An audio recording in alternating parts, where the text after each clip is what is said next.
And what during your career and life has inspired you? I think the first people have been my parents.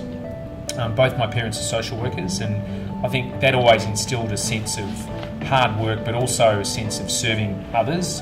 And so for me, I think moving into banking and financial services, I needed to really connect with the impact we were having on our customers, on the communities we serve, and on the country. And so they inspired me to think about, the social good purpose of what we do. You've spent a lot of time in banking over your life, so what would your key bits of advice be for people who are really wanting to get into banking?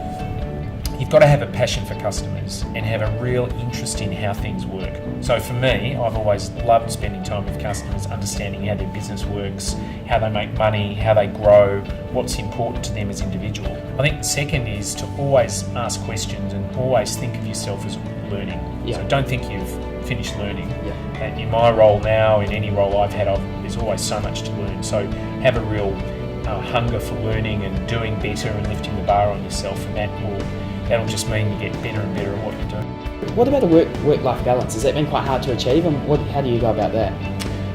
It's a constant challenge, I think, because Yeah. there's always demands on you at work. But I have some rules that I stick to. So one of them is I don't have meetings before 9 o'clock in the morning. Okay. And that's so I can take Patrick and Caroline, my two kids, to school. Yeah.